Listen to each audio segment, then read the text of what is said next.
What are you binging right now? Oh, everybody's telling me to get into this show. Anybody else a fan of Letterkenny?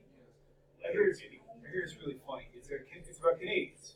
Yeah, so it's kind of like the only show about Canadians I've ever really gotten into was Trailer Park. Yes. Yeah. Truth be told, by the way, this weird kind of stuff sometimes does show up as bonus questions. I actually, during my wedding, pulled out a conky puppet and started talking my way through a conky puppet. Oh. Yeah, that's actually. She still said yes. She still said yes. Oh, but it did. I have a conky puppet. Why? You just have these things. I think Conky is one of the fun. I can be in the worst mood ever. I'll watch that episode with Conky, and I'll be in a great mood. Every time he calls me Patrick Swayze. Yeah, that's it. What do you say? That's a nice outfit, Patrick Swayze. It's awesome. Hey, what else? We got Letterkenny. What else you guys watch? What about Snowfall? I heard about Snowfall. I haven't watched it. It's called Snowfall. Haven't seen it. What's it about? Isn't it about cocaine? I thought it was. I honestly thought that's what it was about. So Snowfall. What else are you guys watching? I'm still late. I'm still on what's the football thing? Spencer James. American? I'm still on that. Wait, a new one comes out soon. Oh yeah, that is. We were just talking about that. Yeah, it was funny. I got to the Ireland season, and it got so slow for me. I never got back in. Would you like something? Yeah. Watch Breaking Bad. Yeah, Breaking. Have you seen Breaking Bad? Yeah, I didn't like it. You watched the first episode, didn't you? Stop. No, I watched it the first season. I just didn't like it. The classic moment in Breaking Bad for me is the moment that Hank realizes how much he's been duped, and Walter's been doing this stuff right in front of him. That moment, you just see him like the rage in that. You see the WW like in the book. Yeah, perfect. But guys, we're going to be continuing chapter 2 today. We're working toward, guys, your first test is going to be chapters 1, 2, and 3, and yes, we will review. But a couple of things before we get into today. First off, this is your first opportunity for extra credit in this class. Tonight, Michelle Singletary, she's going to be speaking in JFK at 6:30, Washington Post columnist. This is a killer opportunity to see a really good columnist. What she's presenting about is financial accountability, the idea of how to set up yourself for good credit and for good finances in your life starting young. It's a great concept. Dr. Fry, by the way, this would mean a lot to him to see you guys there as well. So make sure you sign up. I'll have the sign-up sheet out front. Make sure you get extra credit. For anybody who's also in my 2 or 3 class, you can get extra credit for both of them. I'm totally cool with giving you double points for this. But make sure you sign up. Make sure you stay for the entire presentation. It's going to be good. I can't wait to see what her presentation is like. We start off with some things in the news. I try to keep up with my literature. And in terms of recruiting, because we're talking about forecasting and how to get people into our companies, a recent column said that these are about 10 of the 13 reasons why companies still make mistakes in recruiting. Some of the things we do wrong. Some of these are pretty basic. For example, if you give somebody an unclear job description, somebody might show up and apply for a job and think that they're interviewing for a different position. But I was curious to see if I could get your input on some of the other factors. One of the points they mentioned is only looking at somebody's resume whenever you're getting ready to decide whether or not you're going to hire them. How could that be a mistake? You're trying to recruit people into your company. How could only counting what's on the resume be a mistake? Yes, sir. Because they might have one of the best resumes, but not really fit well into the culture of the company. That's a fantastic answer, and it's not always just what people put down as where they went to school or what their job experience. We know pretty quickly when we meet people what they're like and if they fit with the character of our place, if somebody's going to work out or not. How many of you went on the Sheets trip last year? Did anybody go to the Sheets trip? If you go there, their corporate culture is very fun and informal. So somebody who is too stodgy or too uptight probably wouldn't work well there. You're not going to know that just from the resume. I thought this was pretty interesting too. The idea of a poorly structured interview. So let's say, for example, we don't have a regular format for how we interview, and we're interviewing multiple candidates. What could be the problem with that scenario? So we haven't planned out our interviews well, and we're interviewing a series of candidates. How could that be problematic? Yes?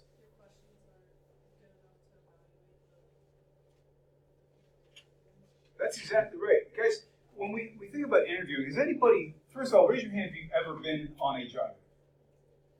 Okay. Have you ever faced somebody who was obviously unprepared when they were asking you questions? Richard, you're nodding your head yes. So what kind of questions did you get?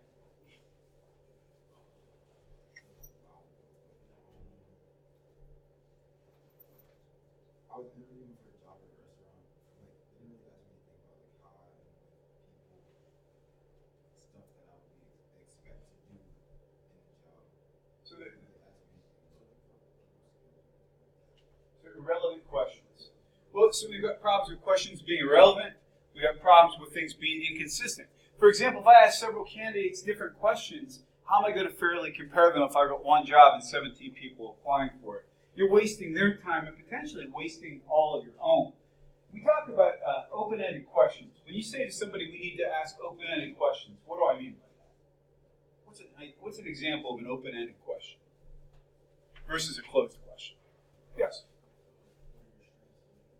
Why is it so great to ask questions like that? Because you just asked a great question on an interview. Why is it great the way you asked that? Exactly right. Why are yes/no questions sometimes a waste of time? Any ideas? Yes. Well, yes, no question. I feel like people are going to say what they think so. Are you a hard worker? Yes. But personally, I think the strength and weakness questions is the most unfair question in job interviewing. Because like, if you tell them your weakness, I feel like they can use that against you. I think you raised an excellent point. Like, say for example, Corey, you were interviewing me for a job, and you asked me, go ahead and ask me, what's your greatest weakness? I get overcommitted. I tend to spend too much time at work. I can't shut work off. I want to be here working all the time. Is that a real answer? Not true though. It's not true. It's not true, and it's you're putting an employee, a potential employee, where they either have to lie about the answer to sound good. Because ask me that question, what's your greatest weakness? Tell you the truth, I sleep in too much. I sometimes show up 15 minutes late, and I like to eat in my office too often. Sometimes there's weird stuff all over the desk. Like, is that going to be the right answer? No, even though it might be true, you're putting an employee in a position where they cannot answer honestly. Yeah. Yeah, but with actually being honest, that might get you the job, right? Like maybe somebody's looking for. Like if you be completely honest, maybe they'll be like, okay, well we know he's an honest worker. Yeah. Well, it's true. If your greatest weakness is that you like to steal. Yeah, like in that situation, of course not. I'm talking about like, okay, well sometimes I oversleep, I have to sleep. Yeah. No. Avery, you're making a great point here. And the problem is we have built a culture where it's not acceptable to answer some of these things honestly. If we could, you might be able to weed out people very quickly. And if you had a company that had a real culture of honesty, maybe you could answer questions that way. I think the mistake we make as HR professionals is setting up a culture where that stupid question about your greatest weakness continues to get answered, so we can test if somebody's a good liar or if they're going to tell us something we don't want to hear anyway. I agree with you. That's a stupid question to ask. I wish we had an honest culture where, I'll tell you this much though, as you move on your career path, you will find yourself giving more and more honest answers to questions. Here's why. If you are applying for a job and you already have a great job, you have nothing to lose by applying for another one, which allows you to be more honest. The best interviews and the best moves I've ever made have come in situations where I was not afraid whether or not I got the job because I was honest. I wasn't asked that question, but I was honest about things and the way I really felt about it. Yes, ma'am. Have you ever gotten asked that question? Oh, yeah. What is like a good answer for that? 'Cause I think the good answers, if you've got to give the acceptable answer, I think saying something like overcommitting, for example, or sometimes I have trouble creating work-life boundaries. Again, they're lies, but they're at least proactive sounding lies. And I don't know a better way to say it. I'm even putting that on a recording. There's no really good answer, because if you get too honest, you're setting yourself up to be knocked off of the search where everybody else is giving the right answer. You know what I mean? Yeah, so oftentimes there are not right answers here, guys. Here's another mistake we make when we're interviewing people. Let's say, for example, Erin's interviewing for a job with me, and I'm going to ask her some questions. So, Erin, do you think you're a strong candidate for this job? So tell me more like about your qualifications. Why would you be good for this job? Well, you're interviewing for a job teaching here at St. Francis, teaching HR.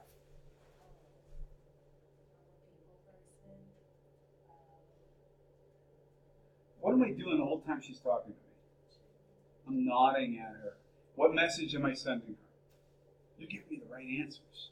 And we do that all the time in jobs too. I put her on the spot big time here because we had no prep for this at all. But my point is, sometimes we lead people on to say things that, or to believe that they're giving the right answers, and to give them false hope as well. One of the other big mistakes we do, and the mistake we make too, is this one: hiring people who are like us. In other words, somebody comes in and has exactly my resume. Why might I be better to keep looking at other resumes? If somebody has exactly the same strengths I do. You got it. We have no diversity. And I can take it to a real extreme. If the only people I'm giving positive feedback to are middle-aged, stocky white guys, I might have a discrimination problem to begin with. So these are mistakes that even experienced employers make. So that's our serious stuff for the day, guys. In the last class, we just started talking about healthcare and why it's such a big issue in HR these days, particularly to General Motors. For anybody who knows, General Motors is on strike right now. One of the issues they're striking about is healthcare costs. I saw something in the news, and it's very loosely tied into HR. I just had to get your opinion on it. We're talking about healthcare and obesity and all these chronic illnesses we're dealing with in this country. The same day, we hit 2 new amazing menu items. Have you guys heard about these? What are your thoughts, guys? This is actually, this is Cheez-It Pizza at Pizza Hut. It's a giant Cheez-It cracker stuffed with cheese. And now we've got the KFC donut sandwich. Where literally, the sandwich is a deep fried piece of chicken and 2 glazed donuts is the bun. What are your thoughts, guys? There's no doubt that would be good.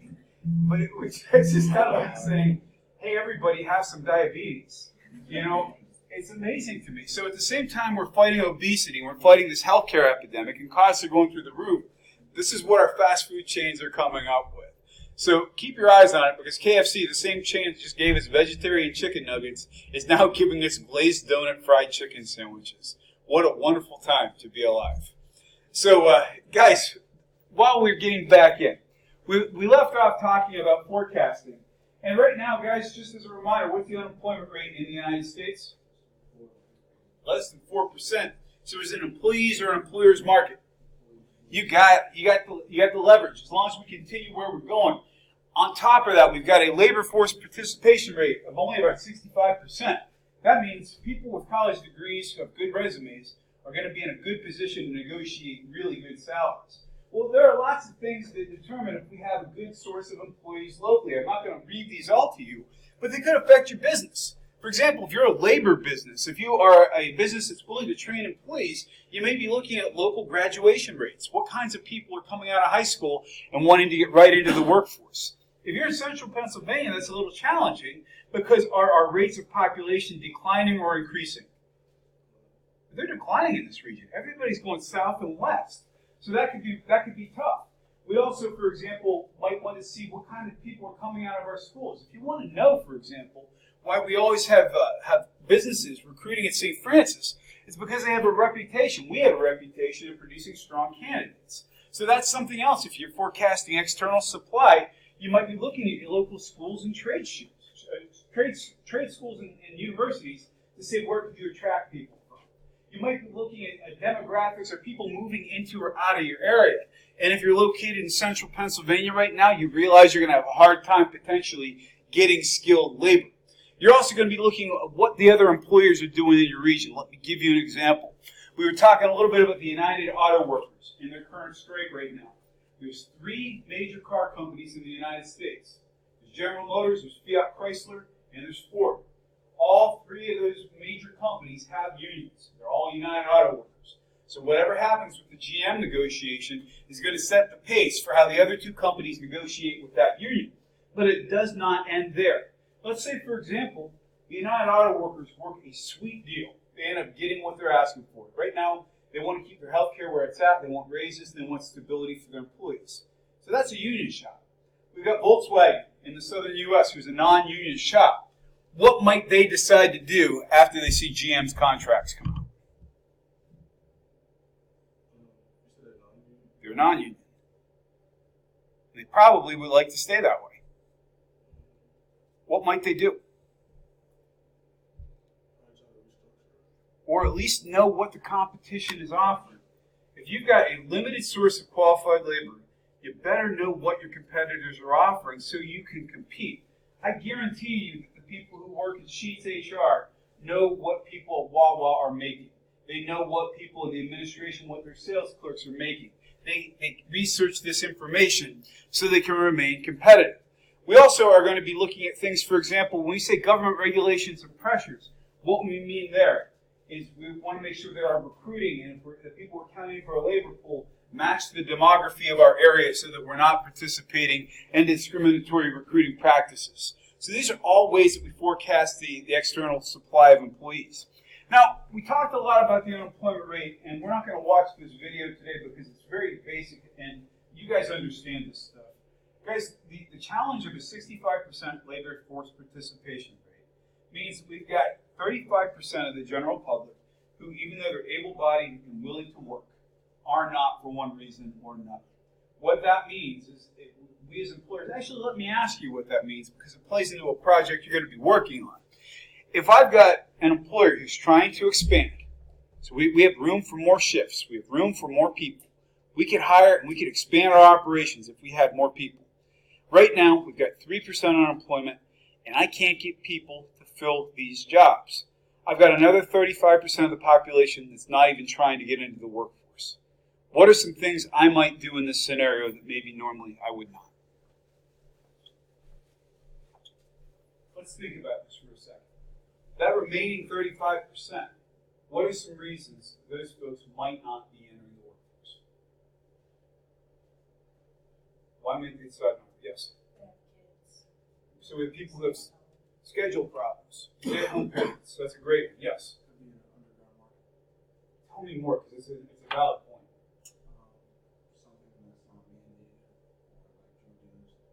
Somebody who's dealing in what we refer to, that's sincere. It's called the informal economy. People who make cash, do all their transactions in cash, and do not report their earnings. Who else could be possibly part of that 35%? Who else might not be well represented? Yes. For sure. By the way, the elderly, people over the age of 65, are a number one source of recruits now for fast food restaurants. There's one other major group I'm thinking of. Who am I thinking of? Goats. Persons with disabilities. Guys, here's the trick. Whether it's physiological, like somebody who suffered an injury in war, or psychological, which could also be a war injury, or somebody on the autism spectrum. Does anybody know? Right now, our unemployment rate for everybody in the country is right around 4%, a little under. For persons with disabilities, altogether, what's their unemployment rate? Any guesses? It's not quite that high, but it's hovering close to 10%. So the unemployment rate for people, it's a good guess. The unemployment rate for persons with disabilities is usually over half of the normal unemployment rate.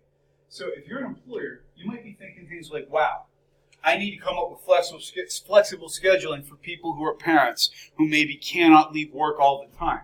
I might be recruiting more for persons with disabilities and really making an outreach to those individuals. I might be coming up with ways to have more accommodation or even being willing to train. Let me give you one example why this is something that's kind of prescient to us. There's a company called Menasha. It's one of the biggest companies you've never heard of. They operate in the packaged goods industry. Basically, anything you get in the mail, if it wasn't packaged by the company that made it, Menasha may have packaged it for them. I mean, it doesn't sound like a real exciting business, but it's big business. Actually, our closest local plant's in Latrobe. They're a national big company.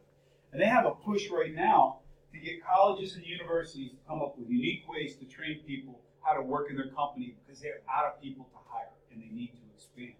So that's exactly why not just the unemployment rate, we look also at the labor force participation rate and the unemployment rate amongst certain demographics, including persons with disabilities.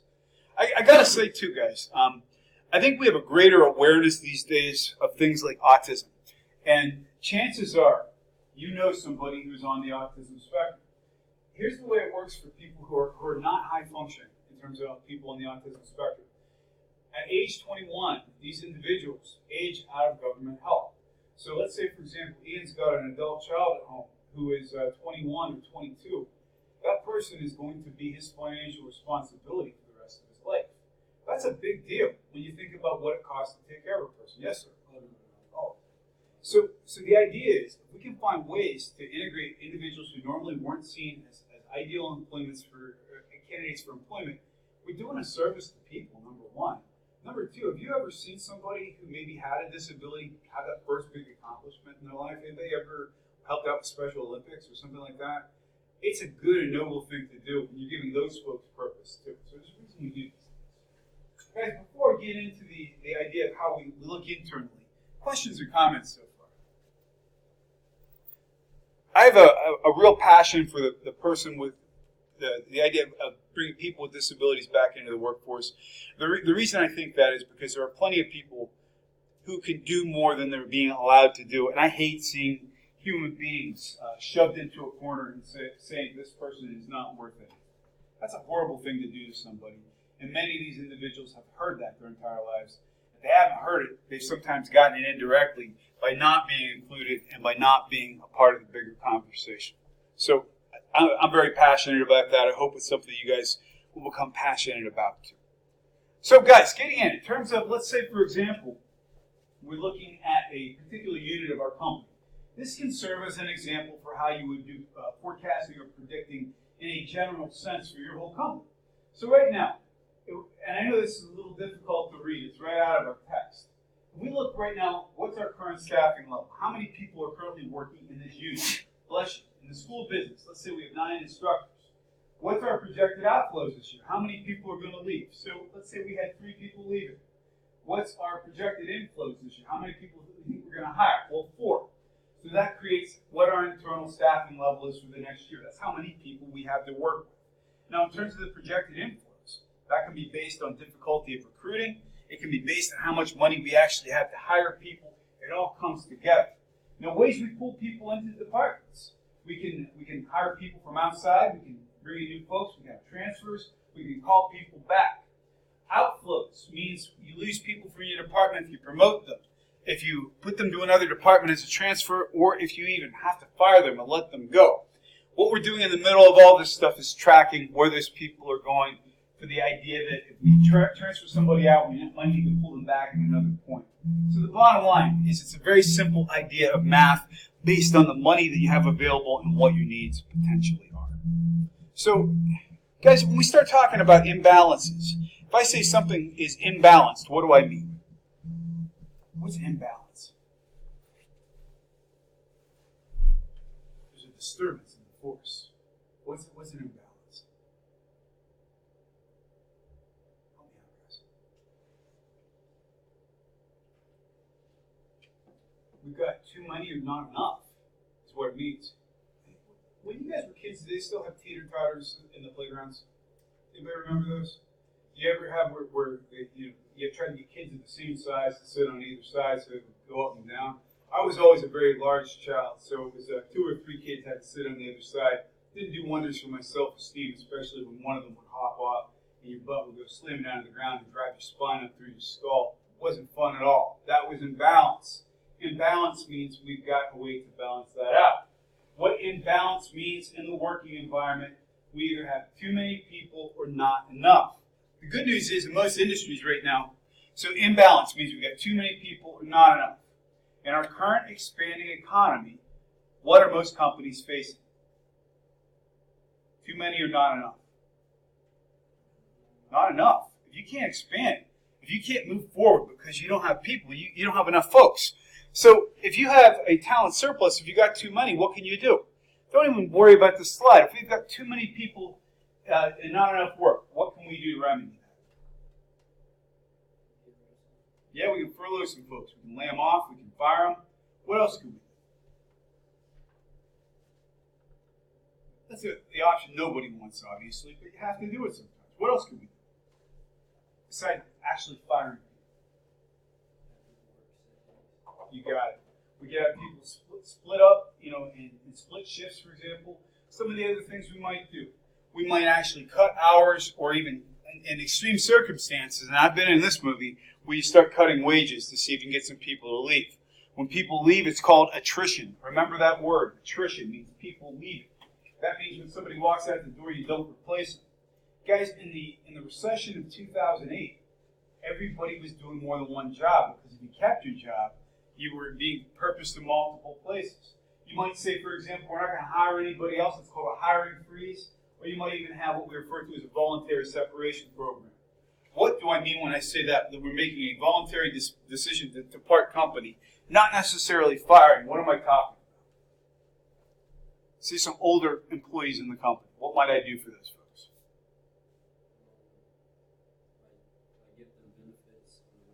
Buy them out. That's exactly right. Guys, a couple years ago during the recession, GM bought out a bunch of their employees because it was cheaper to pay them early retirement than to continue paying their wages. Nobody in 2 or 3 can answer this question. I want somebody who doesn't know the answer to take a crack at it. What's the average GM worker making right now? What's the pay range? Any guesses? If you took their hourlies, yes? You got it. So if you got somebody who's on the high end of that spectrum, it may make sense to pay them a severance to get them off your payroll as opposed to continuing paying them. Now, you may say to yourself, that's age discrimination. There are limits to what we can actually call age discrimination if they are voluntary separations. If we got a shortage, we got to hire people. The first thing we can do if it's temporary, we can, actually let me ask you, instead of hiring people, if we have a lot of work to do and not enough people to do it, what else can we do besides hiring people? Our factory is already going 24/7. What else can we do?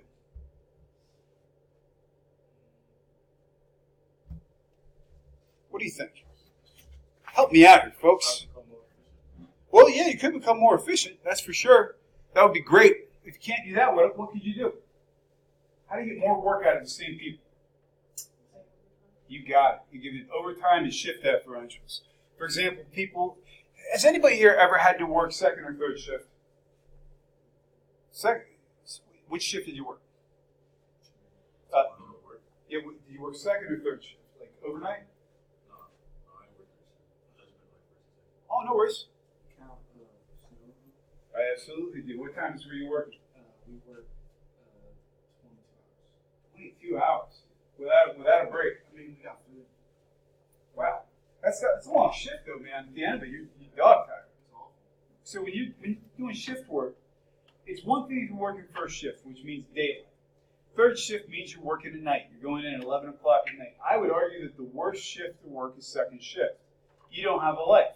You're going in at 4 o'clock and you're working until 11 o'clock. You're a person stuck between worlds. And so a lot of the time, those shifts we pay differentials for. The other thing we can do is what we refer to as alternative work arrangements, which means we can give them additional weekend duty, for example, not just overtime. Well, finally, we can also outsource some of the work. We can give it to somebody else, for example. Or we can also, if we are finding the reason we don't have people working for our company has nothing to do with the lack of availability, but people don't want to work for us, then we got to figure out what the problem is. Because a high turnover company can have problems meeting their goals too. This is one that's interesting to talk about because I don't think, by the way, has anybody ever seen the movie Office Space? Raise your hand if you've seen that film. You remember the line when they're meeting with the Bobs, good luck with your layoffs, I hope they go really great. Well, we're going to talk about how to do layoffs. By the way, I can't believe more of you haven't seen Office Space. How many of you like the TV show The Office? If you like The Office, Office Space is where The Office really came from. Yeah, totally, Milton. And well, The Office Space came out in the 90s.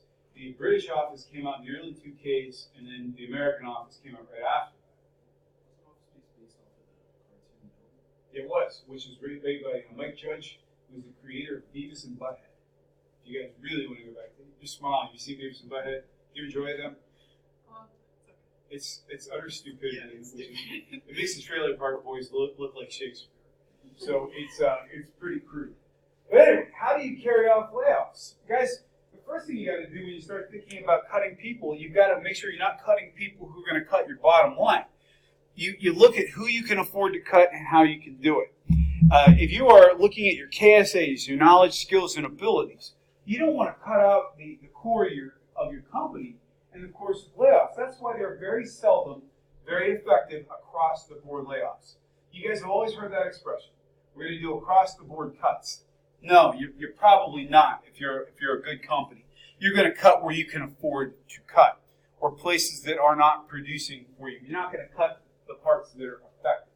So you want to make sure that your brand is surviving, and you're also communicating with the people who are going to be still around. Guys, there's a term called survivor syndrome or survivor's guilt we refer to. So imagine this, guys. Right now, you work with all these people in this company.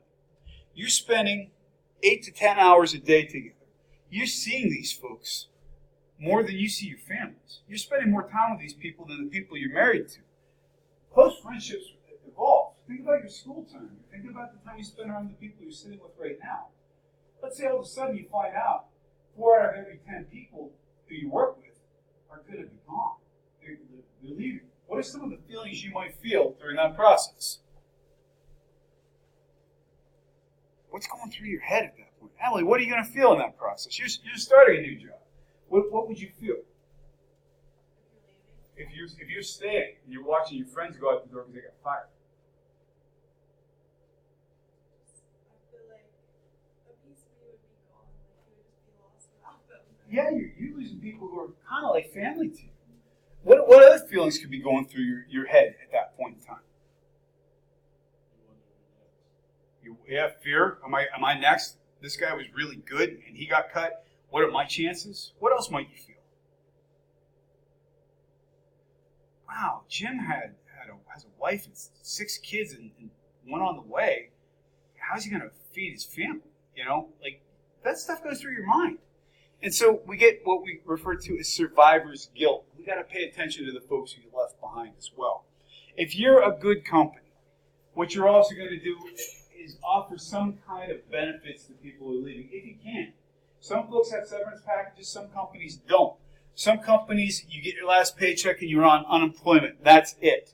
Good companies sometimes have a severance plan, particularly if it's something like a union, they might have a severance plan. But at the very least, for example, can you help these folks get ready for their next job? If we can see these cuts coming. And oftentimes, guys, at the end of a contract, for example, if you're doing government work, you might know this cut is coming. Help people get ready for the next job and give them a good reference, for example. Those are things you can do to make cutting people less burdensome.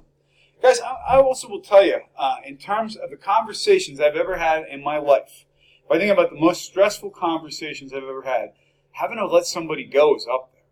Especially when you're talking to somebody who didn't do anything wrong, that it's a responsibility, or should say it's due to the fact of the budget being cut, not necessarily them not doing a good job.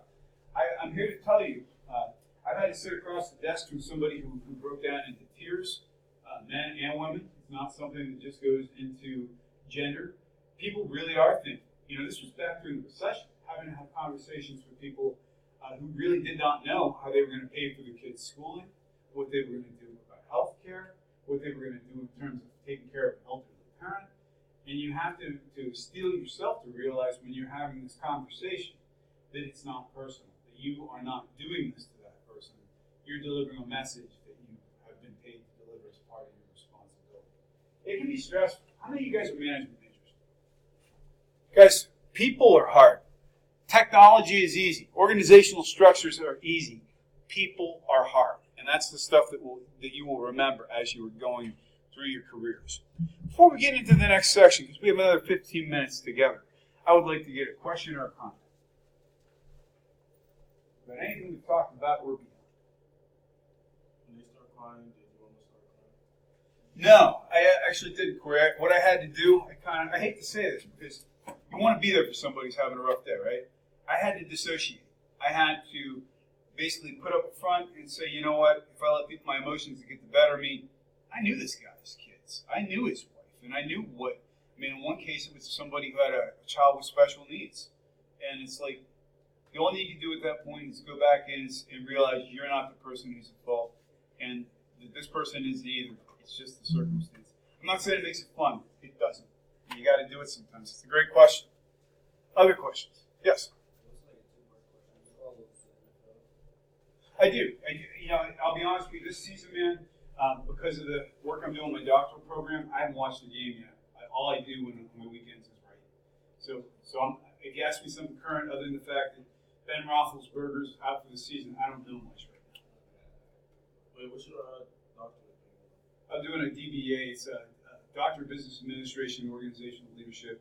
I got another year coursework for this dissertation time, and I'm hoping by that time that for another year after that, I never have to write anything. I literally write an 8 to 12 page paper every single week. So yeah, it's so fun. Sounds like human resource management to me. It does. It does exactly. Any other questions or comments, guys? Doctoral work is not really anything other than hazing. They want to see if they can knock you down. Is there anything you ever had to do, like schoolwork-wise? Schoolwork-wise? Yeah, and it's not like the assignments are hard, Corey, but it's every week it's there, and you just have to persevere. They actually have a term for it. They call it doctoral hazing, and it's not if you're a great writer, it's if you'll keep coming back. So far I keep coming back. So any other questions, guys, before we get back in? All right, guys, when you're laying people out, there are things you need to consider. We start talking about Title VII of the Civil Rights Act, and we're going to talk about that in depth when we get into EEO.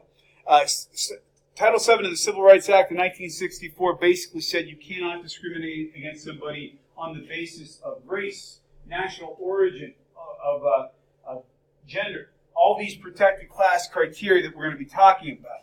The Age Discrimination and Employment Act basically said you can't fire somebody just for them being old. The Americans with Disabilities Act, which by the way didn't come into place until the 90s, also said you can't discriminate against somebody just for them having a disability. When you are laying people off, if you are using any of these criteria as a basis to cut somebody, oh, we're going to cut all these folks because they're female. We're going to cut all these folks because they're in wheelchairs. You're discriminating by the letter of the law, and you cannot use this as criteria to cut people off. Now, the Age Discrimination and Employment Act, you can, under circumstances, offer people early retirement. You can't just flat out fire somebody for being old. So those are things you have to keep in consideration.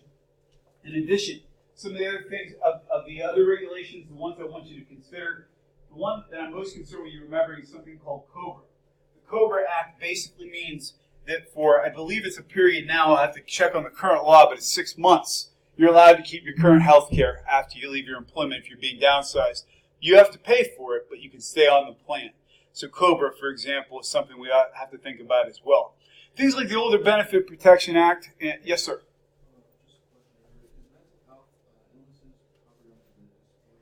They are. In fact, if you have folks who are coming back from work, they're actually covered under several acts, including the Americans with Disabilities Act. Now, we're going to talk more about ADA, too. Go ahead.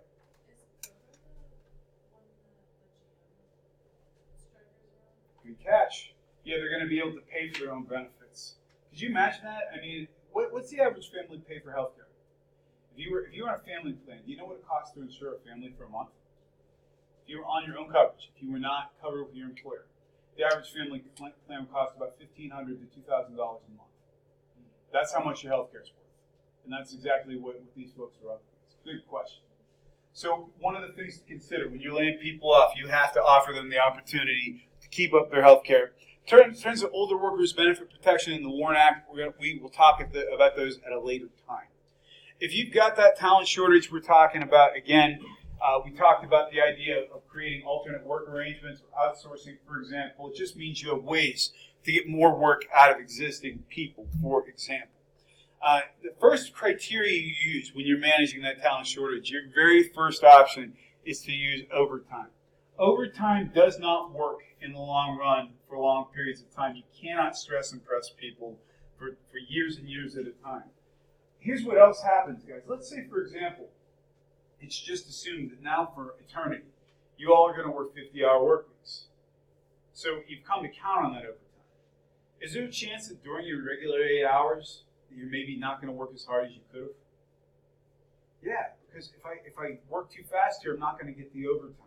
So it's a bad long-term solution because you ultimately disincentivize people from being productive during their normal hours. Does that make sense, guys? And a lot of companies hate overtime because it's unpredictable. If we have 1 week where we get really behind, all of a sudden that product that cost us $8 a piece to make is now costing us $9 to make, and that means we're not making as much money per unit. So again, your first option in a talent shortage is to use overtime. Your second is to outsource the work. Third, and down on the chain is how you go. A lot of companies actually, right after the recession, brought back retirees part-time because they were cheaper to bring back than hiring new people, for example. So, questions so far, guys? Well, here's the thing. When we get into this next part about mergers and acquisitions, it's a pretty drastic subject change, and I don't want to get into that because I think we left off in a nice place talking about downsizing. We had a great time talking about downsizing today and layoffs. It's a very cheerful conversation. Maybe we'll talk about some other uplifting subject matters such as reorganization and new structures next time. But I think this is a good place for us to let off before we get into mergers and acquisitions. So any last words before we call it a day? Guys, come to that extra credit tonight, sign in, get your extra bonus points for the test. I will see you in JFK this evening. Have a wonderful day, and it's beautiful out there. So you will be ready.